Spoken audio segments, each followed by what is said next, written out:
नमस्कार. संवाद प्रभाच्या मालिकेमध्ये आज आपण भेटणार आहोत माझ्या एका नवीन मैत्रिणीला. खरं तर ती माझ्या सुनेची मैत्रीण आहे, पण ती नकळत माझी मैत्रीण झाली आणि तिचं काम पाहून मी खूप प्रभावित झाले आणि मला असं वाटलं की तिचं काम, तिची कला सर्वांपर्यंत पोहोचावी, तिची माहिती सगळ्या जगाला कळावी, म्हणून आज तिच्याशी गप्पा मारणार आहे. तर चला भेटूयात. तुम्ही पण सर्वजण भेटा. सौ पल्लवी देगवेकर हिला. तर पल्लवी, तुला मराठीत बोलायला आवडेल की हिंदीमध्ये? मला दोन्ही भाषा आवडते. बरं, तर तुला जी भाषा तुला कम्फर्टेबल वाटेल तू त्या भाषेमध्ये मला उत्तर देशील. मराठी ही माझी मातृभाषा आहे, त्यामुळे मला त्याच्यात जास्ती आवडेल. चालेल चालेल. तर मग सगळ्यांना मराठी चालेल. तर पहिला माझा प्रश्न आहे की तुला कथकची आवड कशी काय निर्माण झाली? सगळ्यांचाच हा प्रश्न आहे. सर्वप्रथम माझा नमस्कार तुम्हाला सगळ्यांना. Thank you. आणि मावशी, खूप खूप छान वाटतंय तुमच्या बरोबर बसून. मी त्यांना मावशी म्हणते, पण आम्ही मैत्रिणीच आहोत. हो, खरंच आहे, अगदी खरं आहे. पण काय म्हणतात ते, खूप वर्षांपासून मी आता मावशी म्हणते, त्यामुळे ती सवय लागलीये. तर छान वाटतंय इकडे तुमच्या ह्या चॅनलवरती येऊन. आणि खूप खूप आपण गप्पा मारणार आहोत. निश्चितच. त्यामुळे पहिला प्रश्न तुमचा जो आहे की कथकची आवड कशी झाली, तर एक साधारण जशी मुलगी असते तशीच होते मी 10 वर्षांची. पण प्रचंड नाचायची आवड पहिल्यापासूनच होती. कुठचंही गाणं लागलं, काहीही म्युझिक लागलं की सुरुवात व्हायची नाचायची. ओके. त्यामुळे आणि घरात म्युझिकल बॅकग्राऊंड असल्यामुळे सतत आई बाबांना वाटायचं की माझे आजोबा ग्वाल्हेर घराण्याचे क्लासिकल वोकलिस्ट होते, बाबा गंडाबंद शागिर्द होते तिरखा खा साहेबांचे. त्यामुळे ते म्युझिकल लिनिएज होतं आणि सारखीच नाचतीये म्हटल्यावरती कुठेतरी पायाला थारा पाहिजे. म्हणून आशाताई जोगळेकरांकडे माझं शिक्षण सुरू झालं वय वर्ष 10ला. आणि बस तेव्हापासनं चालूच आहे शिक्षण अजून. मी असं नेहमी म्हणते, मी फॉर एव्हर स्टुडंट आहे. कायम नृत्याची किंवा संगीताची मी आजन्म माझी सेवा चालू राहणार आहे. किती छान, किती छान. अशीच तुझी सेवा चालू राहू देत. आणि मला आता सांग की तू मुंबईला शिक्षण घेतलं आणि तू अमेरिकेत पोहोचलीस आणि इथपर्यंत पोहोचलीस, तर तोही प्रवास थोडासा सांग की तू अमेरिकेला कशी काय आलीस? म्हटलं तसं आशाताई जोगळेकर यांना आम्ही मावशी म्हणून म्हणायचो प्रेमाने. तर त्यांच्याकडे माझी नृत्य साधना सुरू झाली. काही वर्ष जसं ॲव्हरेज एक मुलं असतं तसंच फक्त त्यांना कळलं होतं की आहे हिच्यामध्ये काहीतरी वेगळी ताकद. त्यामुळे मला त्यांनी अनेक त्यांच्या कार्यक्रमांमध्ये सामील केलं होतं. तसंच मी माझे नृत्याचे धडे पंडित बिरजू महाराजजी आणि तालयोगी पंडित सुरेश तळवळकरजी त्यांच्याकडनं पण घेतलं होतं काही वर्ष. तर हळूहळू ते ग्रूम होत होत एका पोझिशनवर आले मी, एका पॉइंटवर आले जिथे मी त्यांच्याबरोबर शिकवायला सुरुवात केली मावशींबरोबर. सो तिथे मी 10 वर्ष काम केलं त्यांच्या संस्थेमध्ये. आणि मग इकडच्या संस्थेत त्यांची जी दुसरी इथे शाखा आहे न्यू जर्सीत, तर त्या संस्थेमध्ये मग मी इकडे आले. ओके, त्यांची शाखा इथे पण आहे? हो हो. तर त्याच्यातनच म्हणजे एकातनं एक जसं आपण म्हणतो ना, तसं करत इथे आले. मग काही वर्ष तिकडे काम करून मग स्वतःच हळूहळू बसतान बसवायला आणि माझं साम्राज्य जे काही छोटंसं आहे ते उभं करायला 14 वर्ष गेली आहेत. बापरे. मला असं सांग की तू क्लासेस घेतेस आता, मग ते कसं असतं तुमची प्रोसिजर? कुठे कुठे घेते मग तुला? कारण इथे सगळे इतके दूर राहतात अमेरिकेमध्ये. मी पाहिलं की बापरे, खूप अंतर असतं आणि लोकांना सुट्ट्या नसतात किंवा रोज क्लासला मुलांना नेणं इथल्या पालकांना शक्यच नसतं. मग ते कसं मॅनेज करता तुम्ही? इकडे सिस्टम अशी आहे की आठवड्यातनं एकदा येतात क्लासेससाठी. आपल्याकडे मुंबईमध्ये किंवा भारतामध्ये साधारण म्हणजे मी माझ्या शिक्षणाच्या वेळेला 2-2 वेळेला जायचे आठवड्यातनं. त्यामुळे ते वेगळं होतं प्रशिक्षण. इकडे खूप डिफिकल्टी येते शिकवताना, कारण मुळात आधी त्यांना कल्चरल तसं वातावरण मिळत नाही. आय एम शुअर की तुम्ही आजी आहात, तुम्हाला कल्पना आहे की तुम्ही जेव्हा येतात तेव्हा ते जास्त संस्कार पडतात. जेव्हा नसतो तेव्हा आई बाबा इतके बिझी असतात. आणि अर्थातच ते बरोबर पण आहे, कारण हे पण करायचं आणि ते पण करायचंय. तर मला असं वाटतं त्याच्यामधला जो एक सांगड घातली जाते ते म्हणजे आमचे डान्स क्लासेस असतात. तर माझ्या गुरुकुल, मी मला गुरुकुल म्हणवते कारण त्याच्यापेक्षा मी काहीही कमी करण्याचा प्रयत्न करत नाही तिथे. की गुरु शिष्य परंपरेप्रमाणे कसं शिकवलं जातं त्याच्या पद्धतीने मी शिकवण्याचा मुलांना प्रयत्न करते की आपले संस्कार, आपलं भारतीय जे रूट्स आहेत किंवा आपली जी संस्कृती आहे त्याला पूर्ण डायल्यूट न करता ऑथेंटिसिटी त्याची मेंटेन करून जसंच्या तसं शिकवावं आणि त्याच्यातनं जे कोणी घडतं ते डान्सर्स घडतात.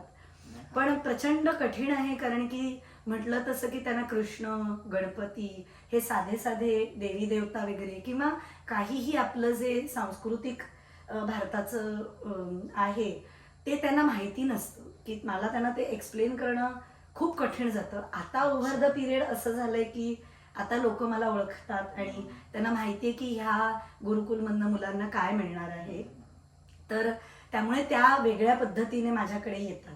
पण पहिले पहिले जे माझे वर्ष गेली आहेत त्याच्यात मुलं आणण्यापासनं की माझ्याकडे मग तुम्ही परफॉर्मन्सेसच देता का, मग तुमचं बॉलिवूडच आहे का, असं खूप मला हे झालं. म्हटलं बॉलिवूड वगैरे करायची गरजच नाहीये तुम्हाला जेव्हा तुम्हाला हे फाउंडेशन मिळेल, कारण की शास्त्रीय नृत्य कलेचा आधार घेतल्यानंतर तुम्हाला बाकी कशाचाही आधार घ्यायची गरज नाही किंवा भारतीय संगीत सुद्धा आपलं.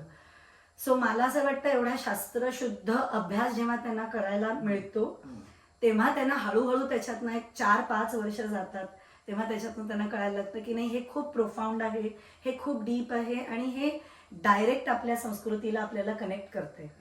त्यामुळे मग लोक कुठेही तयार असतील, कुठेही मग कुठूनही आता येतात. म्हणजे माझ्याकडे मला आठवतंय फ्रँकलिन लेक्स म्हणून जे आहे कुठच्या कुठे, म्हणजे एडिसनला माझी एक ब्रँच आहे, माझी एक सॉमरसेटमध्ये आहे, तिकडे लोक म्हणजे तासभराचा वन वे ड्राईव्ह तो करून येतात की नाही इथे आपल्याला चांगलं आपल्या मुलांना चांगले संस्कार मिळतील. आणि मी म्हटलं तसं मी आईसारखेच संस्कार करते, ओरडतेही आणि तेवढंच प्रेमही करते. खूप छान, खूप छान. आतापर्यंत बरेच इव्हेंट्स केलेस ना तू, विद्यार्थ्यांना रंगमंच दिलाय. हो हो, अनेक झालेत. त्याच्यापैकी खूप मोठा स्टेज म्हणजे इंटरनॅशनल स्टेज म्हणजे कार्नेगी हॉल आणि लिंकन सेंटर जे न्यूयॉर्कचं आहे इंटरनॅशनल, तिथे आम्ही नाचलोय. खूप मोठा ग्रुप होता माझा तेव्हा तिकडे आणि खूप मजा आली. खूप वेगळं ते आहे, म्हणजे तो जो मंच आहे तो खूप वेगळा आहे. ऑफकोर्स आपल्या मंचावरती पण मला मजाच येते, पण हे मंच फारच मजेदार आहे. आणि म्हणजे असं विश असते प्रत्येकाची की त्या मंचावर एकदा नाच करायला मिळावा. आमच्यासारख्या आम्ही नाटकवाले आहोत, आम्हाला असं वाटतं की तिथे एकदा परफॉर्म करायला मिळावं. एक्झॅक्टली अगदी खरं, अगदी खरं. आणि ते जसं भरतनाट्यमचं अरंगेत्रम असतं तसं तुमचं पण असतं ना. हो, आमचं रंगमंच प्रवेश असतो. रंगमंच प्रवेश. पण ते विशारद एक साधारण आम्हाला एक डिग्री असते. पण मी तुझ्या एका विद्यार्थिनीचा रंगमंच प्रवेश पाहिलेला आहे 4-5 वर्षापूर्वी.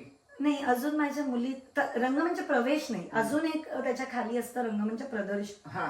ते मुलींना एक्झामच असतं. म्हणजे ती एक्झाम असते मुलींची. रंगमंच प्रवेश हा 3 तासाचा एक अख्खा कार्यक्रम सादर केला जातो. हे कसं असतं की मी भारती विद्यापीठाशी माझं गुरुकुल अफिलिएटेड आहे पुण्यात जे आहे ते, तर त्याच्या माध्यमातून वेगवेगळे एक्झाम्स होत असतात. तर त्या 7 एक्झाम पैकी जो 7वी एक्झाम आहे त्याच्यामध्ये हे सगळं रंगमंच प्रदर्शन होतं की मुलं येऊन एक अर्धा तासाचं सोलो प्रेझेंटेशन देतात. ते मी पाहिलं, आम्ही आलो होतो, सुंदर झालं होतं. आता तुझे पुढचे प्लॅन्स काय आहेत मग? आता खूप मोठी गोष्ट म्हणजे मी 11 वर्षांनी परत जातीये भारतामध्ये, ऑफकोर्स व्हिजिट करायला. थँक्यू.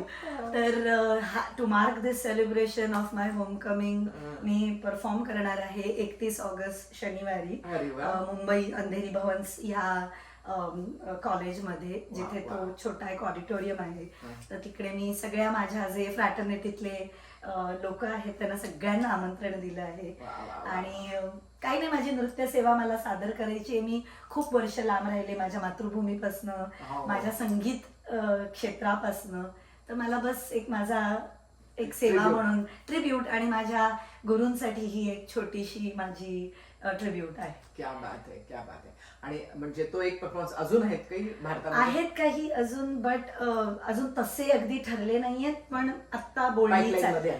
बाय प्लेन म्हणजे पाईपलाईन मध्ये आहे. Very good, very good. Workshops आहेत काही. तर हे इथले जे क्लासेस आहेत, आता परत मी अमेरिकेतल्या क्लासेस, इथले जे तुझे क्लास चालतात तर ते आठवड्यातनं एकच दिवस असतात की डेली पण काही असतात, म्हणजे जागा वेगळ्या वेगळ्या असतात का, कसं असतं? नाही, साधारण जे ऍव्हरेज मुलं आहेत त्यांना एकदाच येतात ते आठवड्यातनं, पण माझे जे सिनियर्स आहेत त्यांना मग मी मला हवं तेव्हा मी बोलवते, कारण मला वेगवेगळ्या त्यांच्या ह्याच्यावरती काम करायचं असतं. माझी एक जी सिनियर विद्यार्थिनी आहे ती हेच करिअर म्हणून चूज करणार आहे, अच्छा. तर ती एक मोठी गोष्ट आहे माझ्यासाठी. किन्नरी? आणि किन्नरी नाही, सलोनी. अच्छा. सलोनी म्हणून जी आहे, सलोनी षटगार, आणि ती म्हणजे गेले 13 वर्ष माझ्याकडे शिकतीये. क्या बात. पण तिने हे डेडिकेशन दाखवलंय की ताई मला तुझ्यासारखं ह्याच्यात करिअर करायचंय. वा. ही खूप मोठी गोष्ट आहे, कारण मोठी गोष्ट आहे. ह्या कंट्रीमध्ये इतक्या ऑपॉर्च्युनिटीज आणि अव्हेन्यूज असूनही शास्त्रीय नृत्यकलेकडे येणं ही खूप मोठी गोष्ट आहे माझ्यासाठी. सो मला असं वाटतंय I one my battle. Definitely अगदी खरंय. आता मला सांग की हे प्रोफेशन आहे तुझं आणि घर, हे दोन्ही कसं सांभाळतेस? तारेवरची कसरतच आहे, हो. पण म्हणजे माझी फॅमिली खूप सपोर्टिव्ह आहे, त्यामुळे पण त्या गोष्टी घडतात. मुलगी म्हणा, नवरा म्हणा, सगळे खूप बरोबर. सपोर्टिव्ह आहेत. हा. आणि छान, म्हणजे त्यांना माहितीये की माझं नृत्यासाठी काय आहे. माझं, मी नेहमी म्हणते की वे ऑफ लिव्हिंग आहे, माझा श्वास आहे. आणि म्हणजे मी नृत्यासाठी, नृत्य आहे म्हणून मी जगते. जर नृत्य काढून घेतलं तर मी संपते. तर त्यामुळे त्यांना ते माहितीये की एकदा तिचं नृत्याचं सुरू झालं की मग तिला डिस्टर्ब नाही करायचंय आपल्याला. मग जेवण झालं काय आणि नाही झालं काय, त्यामुळे तसं काही मला बंधनं नाही. तर खूप सपोर्ट आहे त्यांचा. त्यामुळेच म्हणजे जेवण नसशील करत नाही, अगदी fit नाही, आहेस तू. व्यवस्थित जेवते. चांगली जेवतेस. खूप आवडतं जेवायला मला. हा, पण मग तेवढीच तालीम पण करतेस. तालीम, त्यामुळे रियाज ते असतो, त्यामुळे खूप त्याच्यामध्ये कॅलरीज बर्न होतात. ही बरोबर. खूप छान एक एक्सरसाइज सुद्धा आहे. जसं मेडिटेशन आहे, साधना आहे, तसंच ही एक्सरसाइज पण आहे. त्यामुळे ईश्वर सेवाच आहे. ईश्वर सेवाच आहे, म्हणजे माझ्यासाठी ही पूजाच आहे. अगदी खरं. असं होतं. आणि ते तुझ्या आतमध्ये आहे नृत्य, बरोबर. त्यामुळे तुला त्याला अजून तू त्याला काय म्हणतात ना, 4 चांद लगा दिए. प्रयत्न करत असते सगळे नाही, माझ्या आम्ही गुरूंचे पाहिलेले. आणि आई वडिलांचे आशीर्वाद आहेत. आम्ही बाकी पाहिले काही. आहेत तुझे परफॉर्मन्सेस. तर तुझं आता जे पुढचं स्वप्न आहे, इंडियाला जाऊन, भारतात जाऊन तिथे परफॉर्म करायचं. तू 11 वर्षांनी जाती आहेस, किती आनंदाचा क्षण आहे. तर सगळ्यांना भेटशील आनंदाने, तिथे तू सादरीकरण करशील, नृत्य करशील. त्या सर्व तुझ्या प्रवासाला आमच्या खूप खूप शुभेच्छा. थँक्यू खूप खूप मावशी. छान कार्यक्रम कर खूप. आणि परत इथे ये, आम्ही तुझी वाट पाहतो. Thank you so much. Thank you आणि so much. खूप खूप छान वाटलं तुमच्या सगळ्यांशी गप्पा मारून, मावशींबरोबर. तुमचे आशीर्वाद घेते मावशी. आशीर्वाद आहेत. खूप छान वाटलं मला. Thank you so much बोलवल्याबद्दल.